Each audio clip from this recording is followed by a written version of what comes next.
Good afternoon and welcome to our Gilbert and Sullivan Revue here at Northridge United Methodist with our Chancel Choir.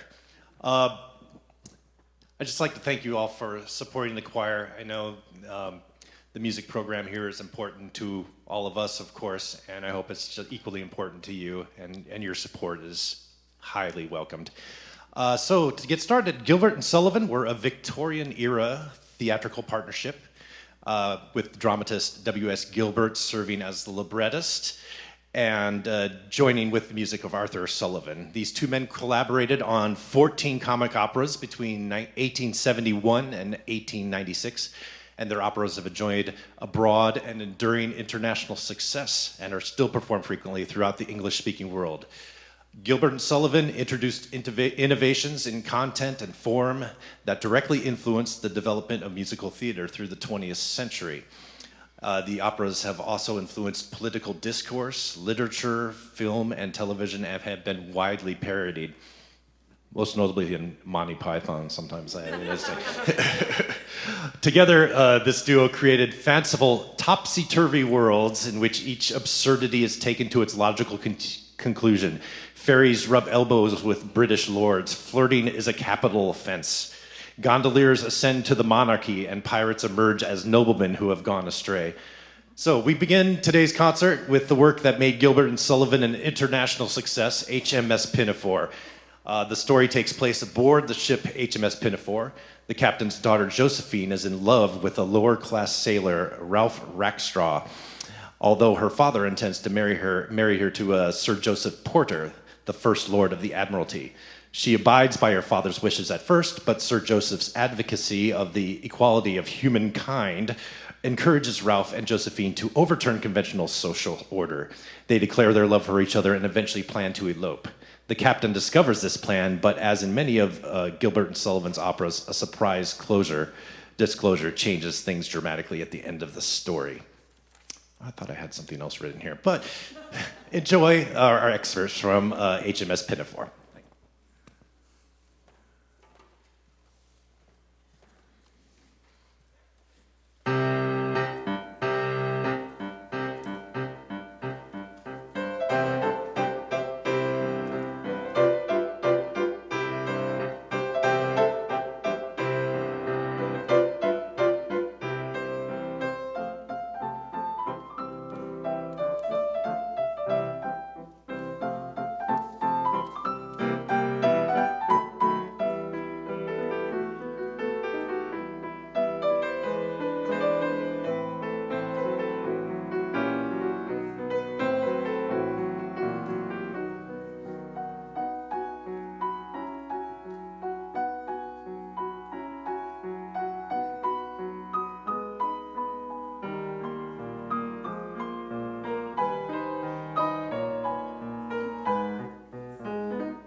safeguards of your nation.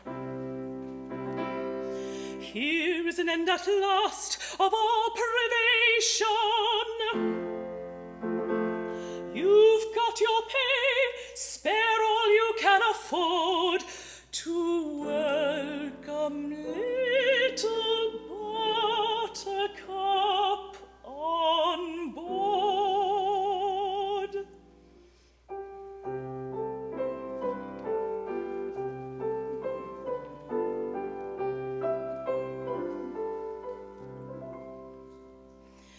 I'm called Little Buttercup, dear Little Buttercup, though I could never tell why.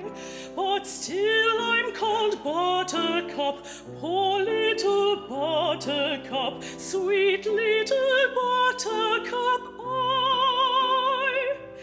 I've snuff and tobaccy and excellent Jackie. I've scissors and watches and knives. I've ribbons and laces to set off the faces of pretty young sweethearts and wives. I've treacle and toffee, I've tea and I've coffee, soft Tommy and succulent chops.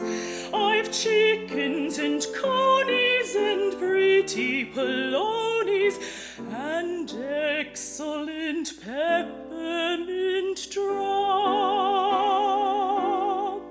Then buy of your buttercup, dear little buttercup, sailors should never be shy. So buy of your buttercup, poor little buttercup, come of your buttercup, buy.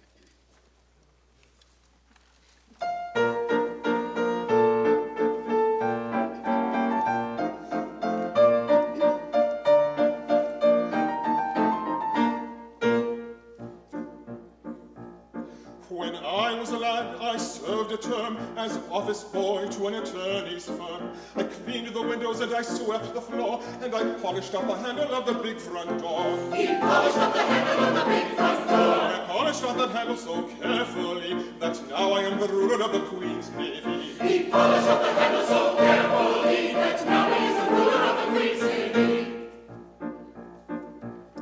As office boy, I made such a mark that they gave me the post of a junior clerk. I served the writs with a smile so bland, and I copied all the letters in a big round hand. He copied all the letters in a big round hand. I copied all the letters in a hand so free that now I am the ruler of the Queen's Navy. He copied all the letters in a hand so free that now he is the ruler of the Queen's Navy. In serving writs, I made such a name that an articled clerk I soon became. I wore clean collars and a brand new suit for the pass examination at the Institute. For the pass examination at the Institute. That pass examination did so well for me that now I am the ruler of the Queen's Navy. That pass examination did so well for me that now he is the ruler of the Queen's Navy. Of legal knowledge I acquired such a grip that they gave me the post of a partnership. But that junior partnership, I ween, was the only ship I ever had seen. Was the only ship we ever had seen. But that kind of ship so suited me that now I am the ruler of the Queen's Navy. That kind of ship so suited me that now he is the ruler of the Queen's Navy. I grew so rich that I was sent by a pocket borough into Parliament. I always voted at my party's call, and I never thought of thinking for myself at all. He never thought of thinking for himself at all. I thought so little they rewarded me by making me the ruler of the Queen's Navy. He thought so little they rewarded me by making me the ruler of the Queen's Navy. Now, landsmen all, wherever you may be, if you want to rise to the top of the tree, if your soul isn't fettered to an office stool, be careful to be guided by this golden rule. Be careful to be guided by this golden rule. Stick close to your desks and never go to sea, and you all may be rulers of the Queen's Navy. Stick close to your desk and never go to sea, and you all may be rulers of the Queen's Navy.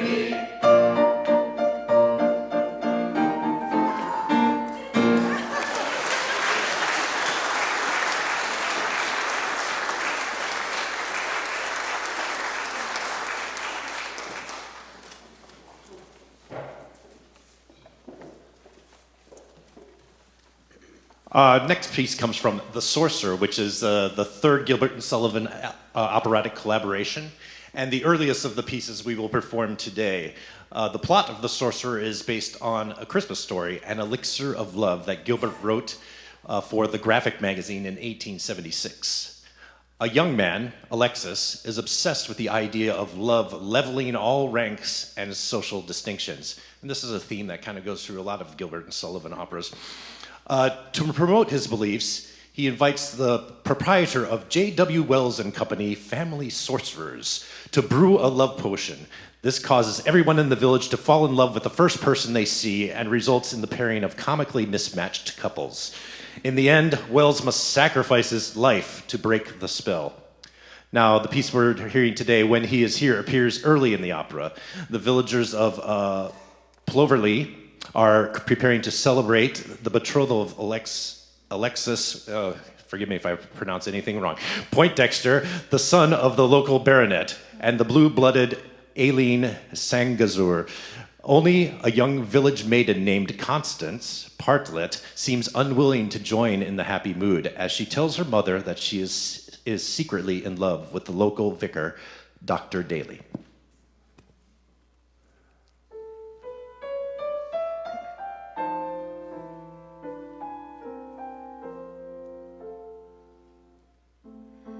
When he is here, I sigh with pleasure. When he is gone, I sigh with grief.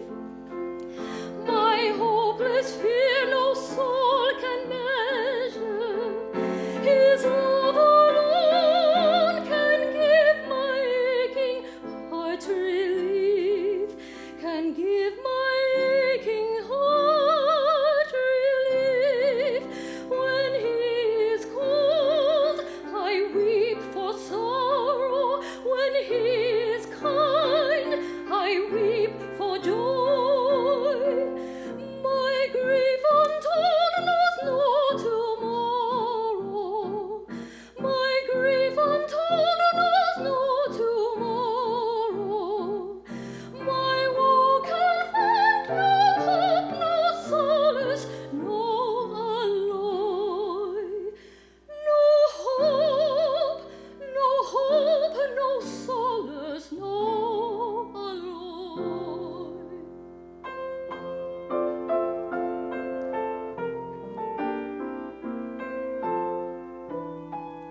Ruddy Gore was the first operetta that Gilbert and Sullivan composed after the magnificent success of The Mikado. It had, for various reasons, an unfortunate opening, and so did not get great reviews, and so only showed for something like 269 episodes, which is not too bad. It also has been done quite extensively over the years. The subtitle to Ruddy Gore is The Witch's Curse.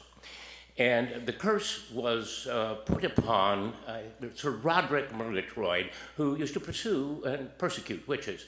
And so they cursed him with the fact that he and all his descendants, the baronets of Ruddy Gore, would have to perform an evil deed every day or die in agony. Sir Rupert Murdoch rebelled and died, and his picture is on the wall of the castle, along with many others. The current descendant, Robin, you notice they all have our first names. That's so you don't ever have to change the monogram. Anyway, eventually someone realizes that essentially refusing to commit this evil deed is committing suicide. And that in itself is a very evil deed, and therefore everybody is freed from the curse. In this scene, however, before that realization comes to pass, Robin is trying to do his small evil deeds like cheating on his income tax, and Rupert comes down from his picture on the wall, and he, together with the other ancestors, try and encourage him to be a little more evil, but they also want to tell him about how they pass their time in the afterlife, and that's when the night wind howls.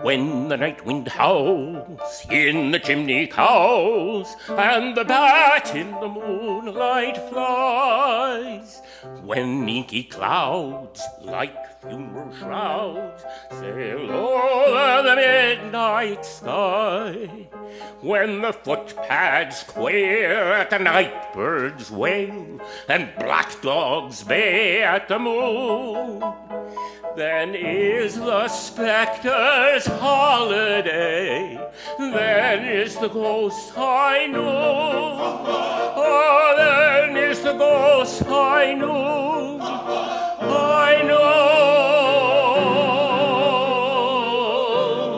Then is the ghost high noon. As the sob of the breeze sweeps over the trees, and the mist lies low on the fen, then grey tombstones give over the bones that once were women and men, and away they go with a mop and a mow to the revel that ends too soon. For cock-crow limits our holiday, the dead of the night's high noon. High noon, night's high noon, high noon, the dead of the night's high noon.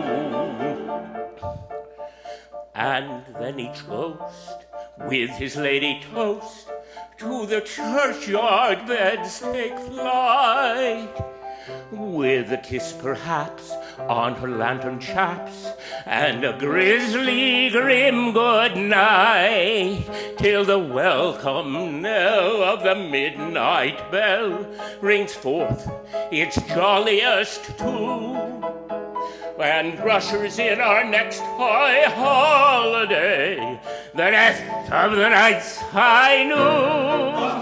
The death of the night's high noon. High noon.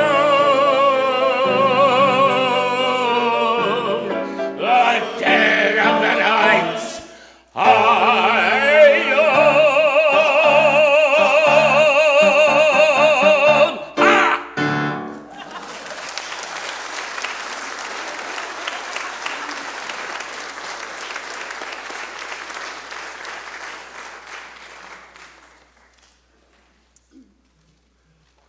The Mikado, or the town of Titipu, is the 9th of the 14 Gilbert and Sullivan operatic collaborations, and perhaps one of its most popular, if not the most popular. It opened on the 14th of March, 1885 in London, where it ran at the Savoy Theatre for 672 performances, the second longest running work of any musical theater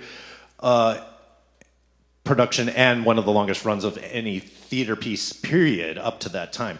By the end of 1885, it was estimated that in Europe and America, at least 150 companies were producing the opera. That's within 6 months of its opening. That's incredible. The Mikado remains the most frequently performed Savoy opera and is especially popular with amateur and school productions. The work has been translated into numerous languages and is one of the most frequently played musical theater pieces in history. Setting the opera in Japan, an exotic locale far away from Britain, allowed Gilbert to satirize British politics and institutions more freely than as they were disguised as being Japanese. The piece that we start off with is A Wandering Minstrel I, and it comes from the beginning of the opera as Nankipu arrives in the fictional town of Titipu to seek his beloved, a schoolgirl named Yum Yum. Love these names. This will be followed by Yum Yum's aria from the beginning of Act 2 as she prepares for her marriage to Nankipu. And then we will conclude, going back to Act 1, our Mikado selections with perhaps the most famous Gilbert and Sullivan trio, Three Little Maids from School, with a little twist in our casting.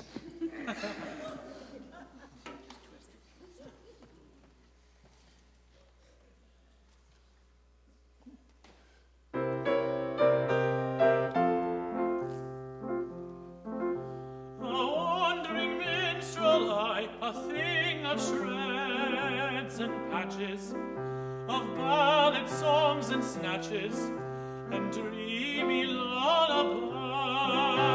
My catalogue is long through every passion ranging, and to your humors changing, I tune my supple song. I tune my supple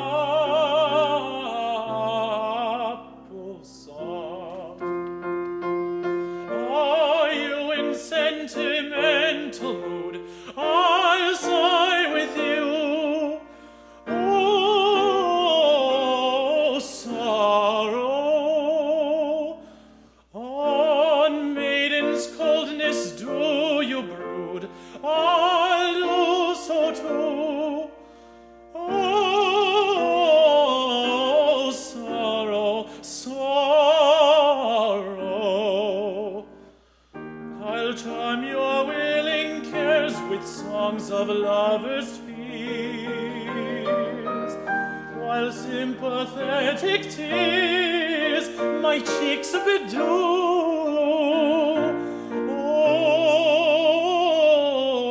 Oh, sorrow, sorrow.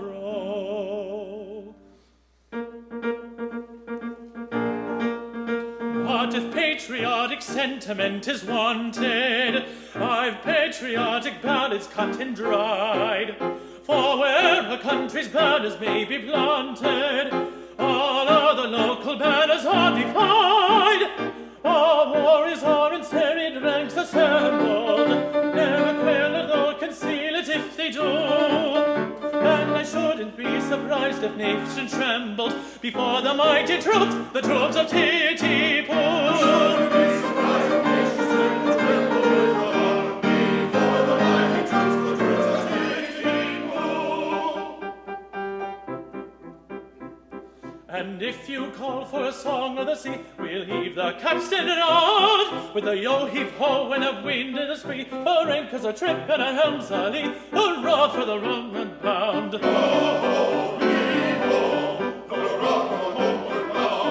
To lay aloft in a howling breeze may tickle a landsman's taste, but the happiest hour a sailor sees is when he's down at an inland town with his Nancy on his knee, yo, and his arm around her waist. With a yo-heave-ho and a rummy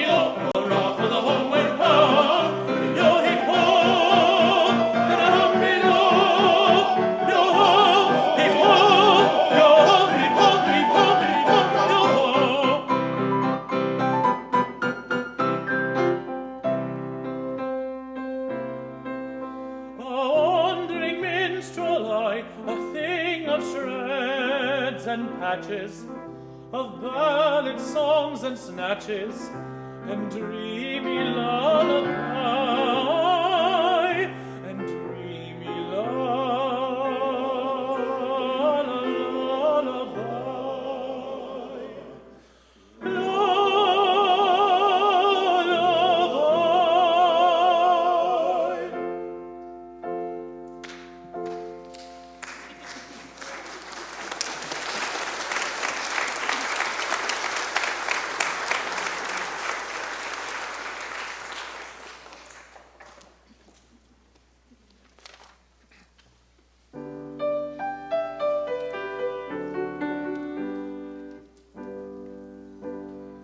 The sun whose rays are all ablaze with ever-living glory does not deny his majesty, he scorns to tell a story.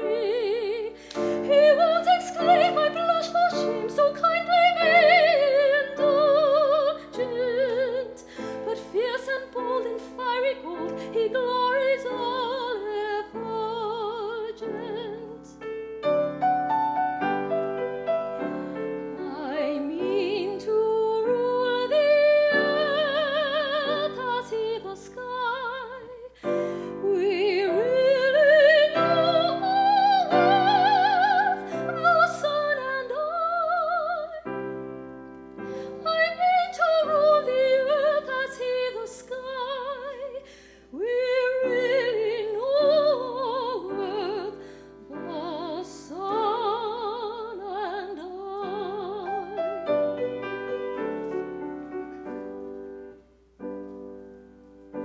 Observe his flame, that placid dame, the moon's celestial highness. There's not a trace upon her face of diffidence or shyness. She borrows light that through the night mankind may all acclaim her. And truth to tell, she lights up well, so I for one don't blame her.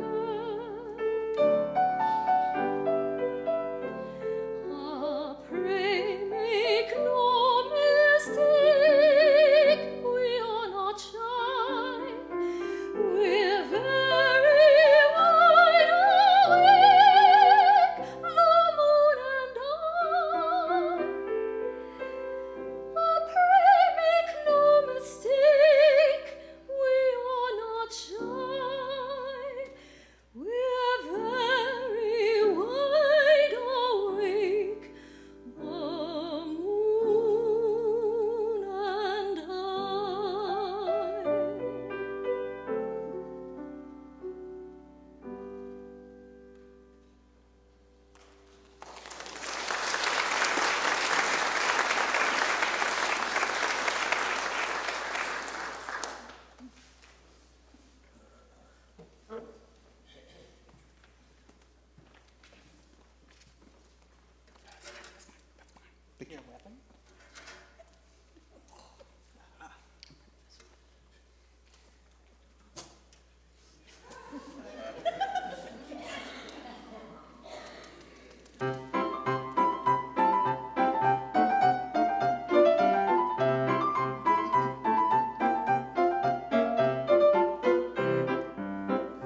Three little maids from school are we, burnt as a schoolgirl well can be, filled with a brim with girlish glee. Three little maids from school, everything is a source of fun. Nobody's safe because we care for none. Life is a joke that's just begun. Three little maids from school. Three little maids who all unwary come from a ladies' seminary, free from a genius tutelary. Three little maids from school. Three little maids from school.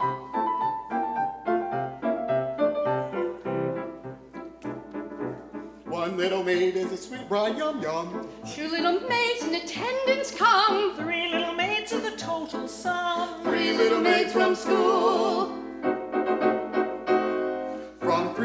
maids take one away. 2 little maids remain, and they Won't have to wait very long, they say. 3 little maids from school. 3 little maids who all unwary come from a ladies' seminary, free from a genius tutelary. 3 little maids from school. 3 little maids from school.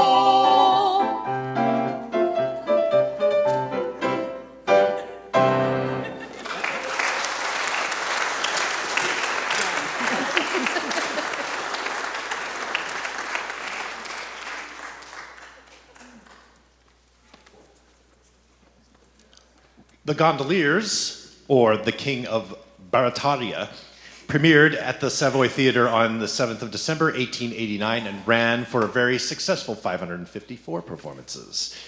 This was the 12th comic opera collaboration of 14 between Gilbert and Sullivan, and the latest of the works we will perform today. The story concerns the young bride of the heir to the throne of the fictional kingdom of Barataria, who arrives in Venice to join her husband. It turns out, however, that he cannot be identified since he was entrusted to the care of a drunken gondolier who mixed up the prince with his own son. To complicate matters, the king of Barataria has just been killed. The 2 young gondoliers must now jointly rule the kingdom until the nurse of the prince can be brought in to determine which of them is the rightful king. Moreover, when the young queen arrives to claim her husband, she finds that the 2 gondoliers have both recently married local girls. All right. Topsy-turvy. So our aria today, When a Merry Maiden Marries, comes from the first act and is sung by Tessa, one of the local brides, of one of the potential princes, extolling the virtues of marriage.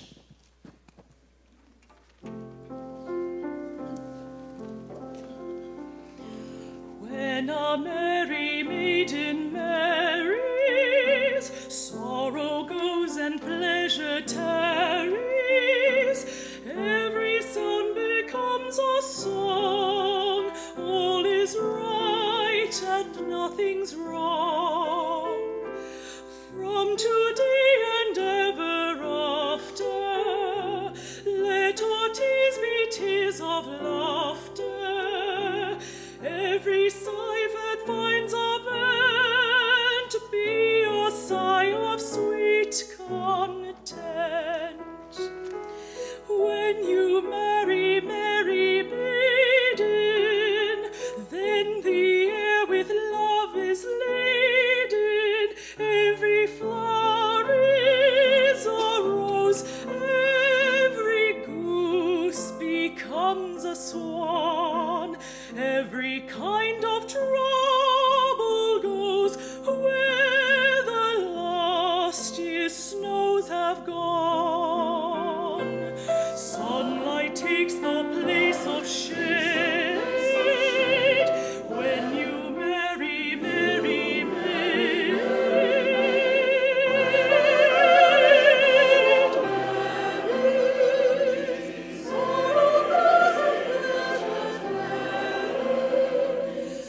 Every song becomes a song.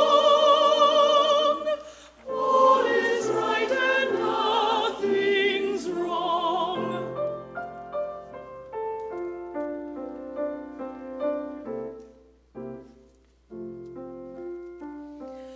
When a merry maiden marries, sorrow goes and pleasure tarries. Every sound becomes a song. All is right and nothing's wrong. Gnawing care and aching sorrow, get ye gone until tomorrow. Jealousies in grim array, ye are things of yesterday.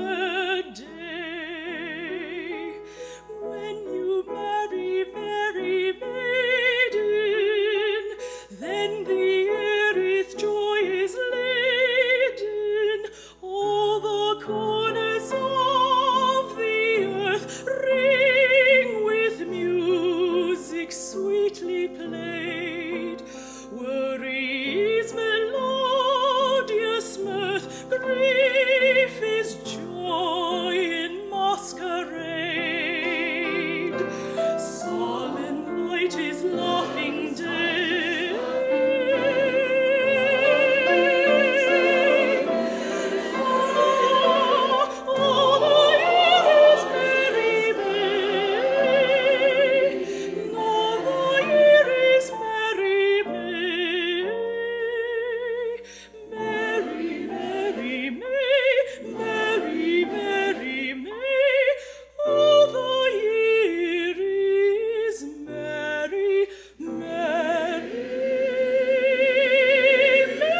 So we conclude our program this afternoon with The Pirates of Penzance, or The Slave of Duty.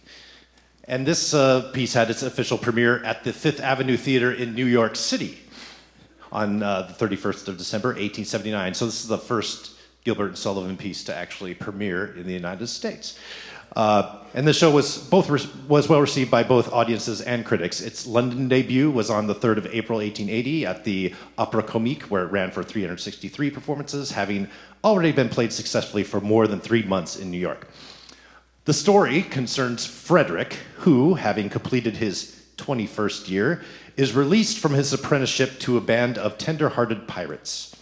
He meets Mabel, the daughter of Major General Stanley, and the two young people fall instantly in love.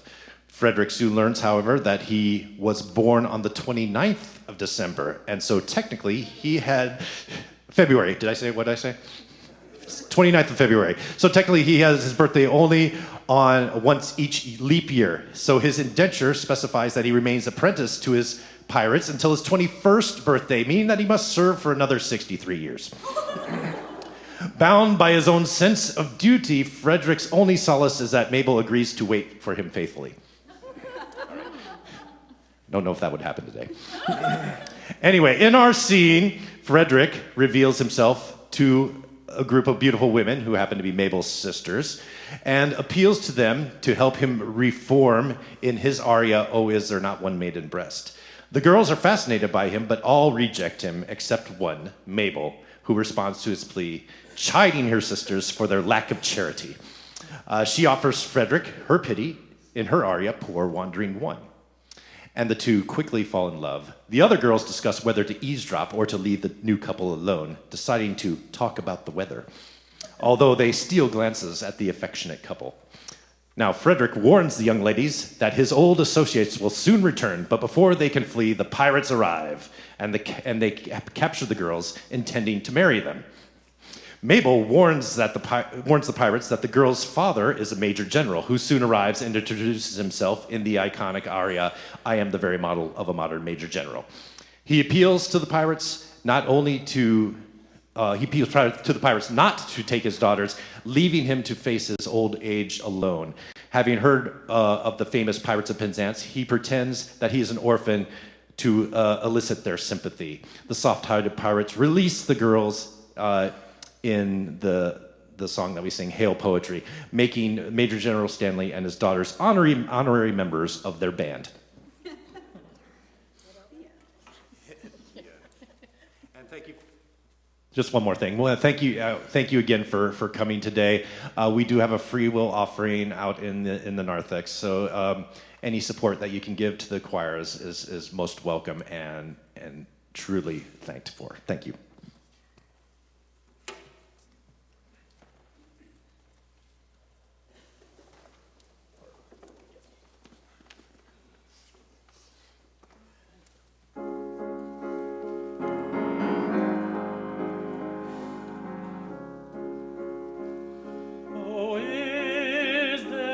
One maiden breast which does not feel the moral beauty of making worldly interest subordinate to sense of duty, who would not give up willingly all matrimonial ambition to rescue such a one as I from his unfortunate position, from this position,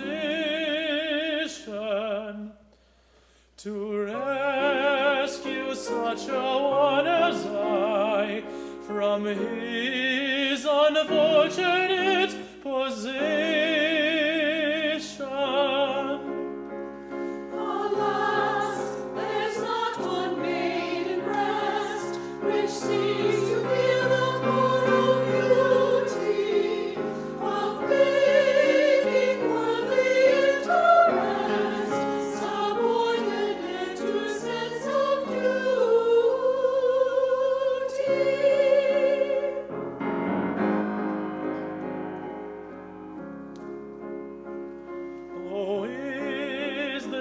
not one maiden here whose homely face and bad complexion have caused all hope to disappear of ever winning man's affection.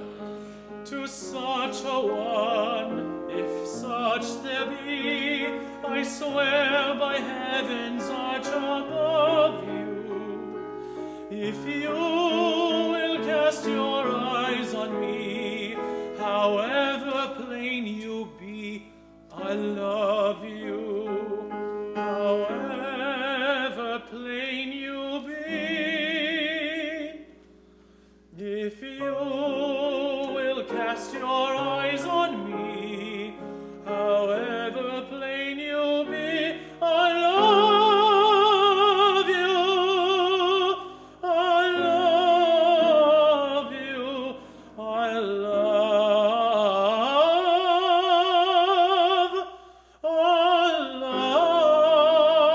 love you. Alas, there's not one maiden here whose homely face and bad complexion have caused all hope to disappear of ever winning man's affection.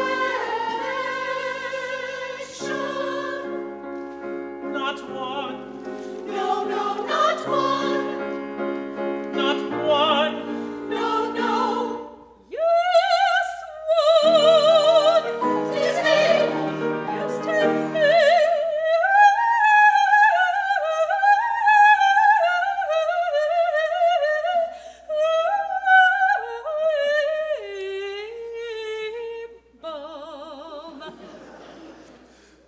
Oh, sisters, deaf to pity's name, for shame!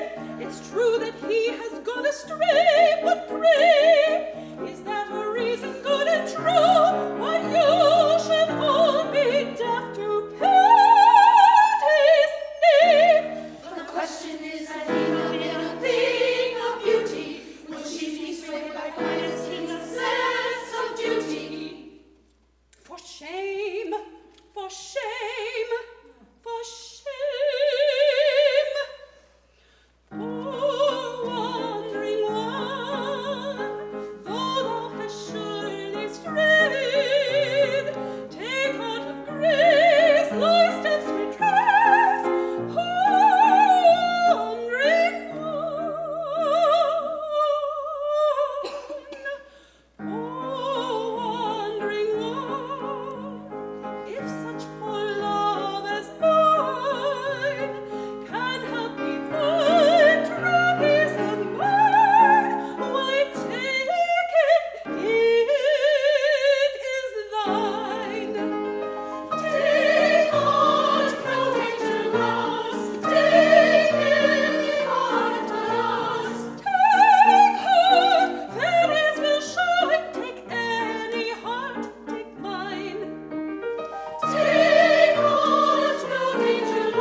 gentle sisters say, propriety we know, says we have to stay, while sympathy exclaims, free them from your tether, play at all their games, leave them together.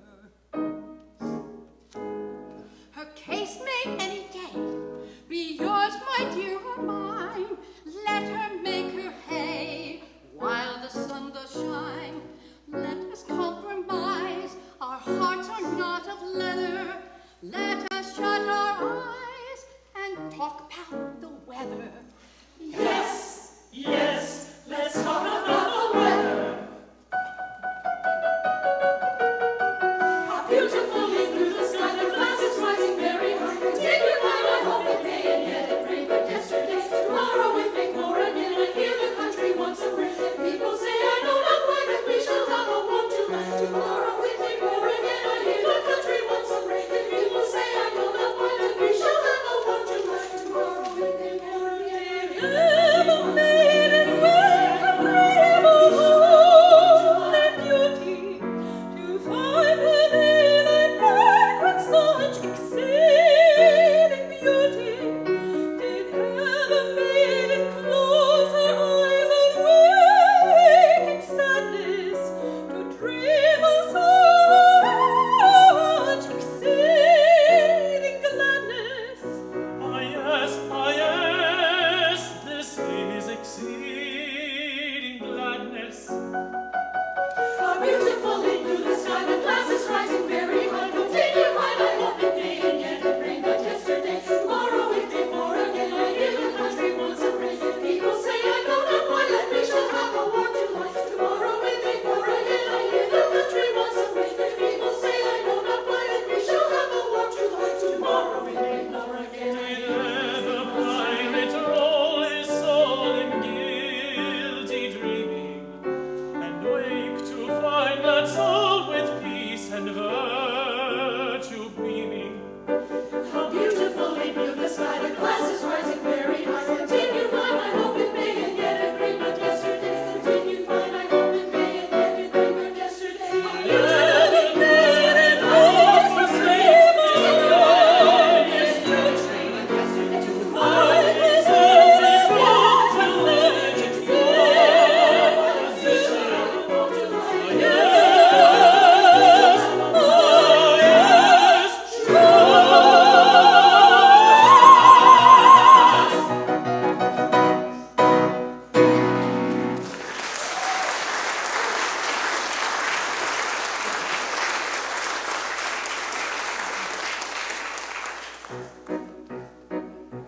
Stay, we must not lose our senses. Men who stick at no offences will anon be here. Piracy, the dreadful trade is. Pray you get you hence, young ladies, while the coast is clear. No, we must not lose our senses. If they stick at no offences, we should not be here. Piracy, the dreadful trade is. Nice companions for young ladies. Let us decide. Too late, too late.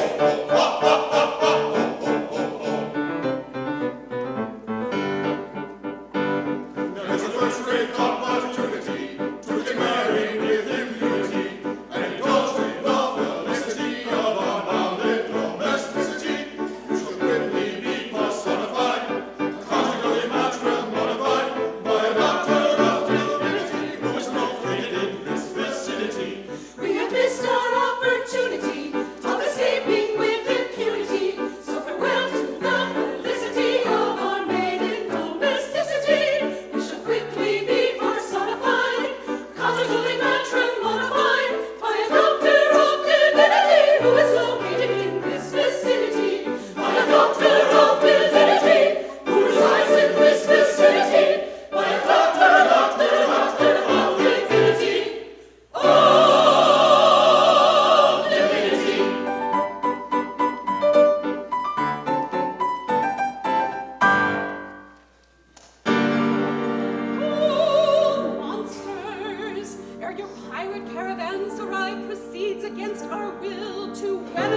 is a Major General.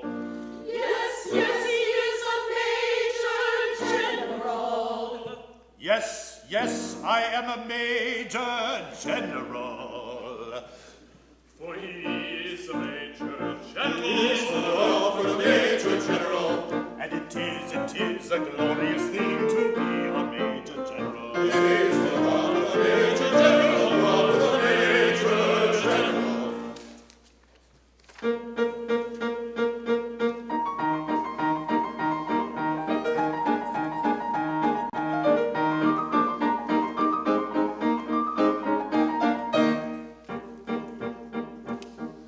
I am the very model of a modern Major General. I've information, vegetable, animal, and mineral. I know the kings of England and I quote the fights historical, from Marathon to Waterloo in order categorical.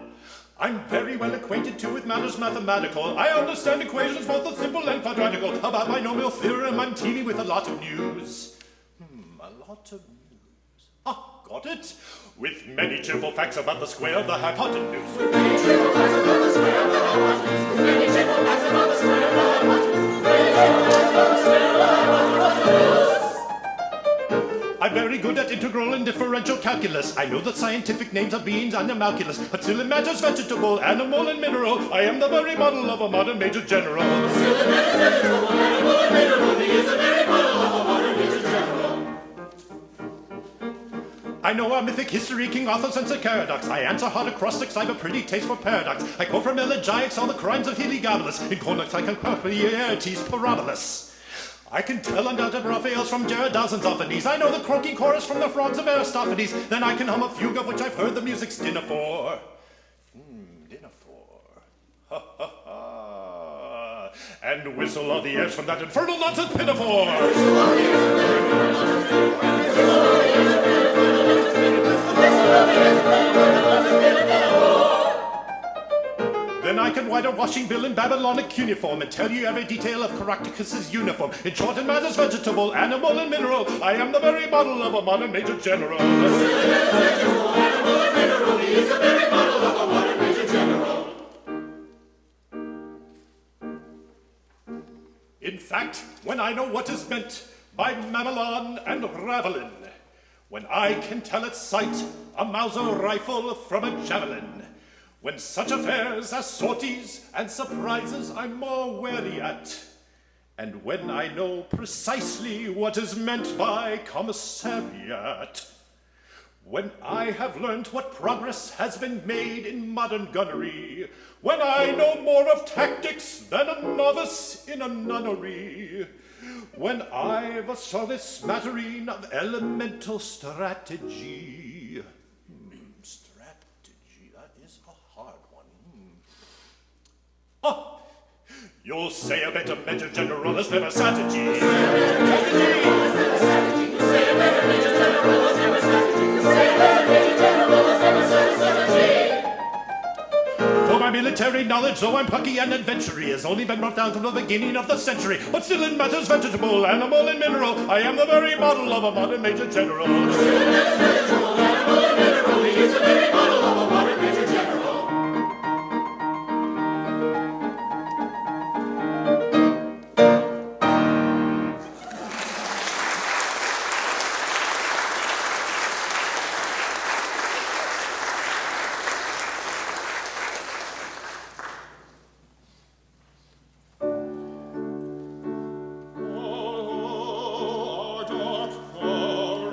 Sometimes involves the cry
Thank you, thank you. We'll do it again next year.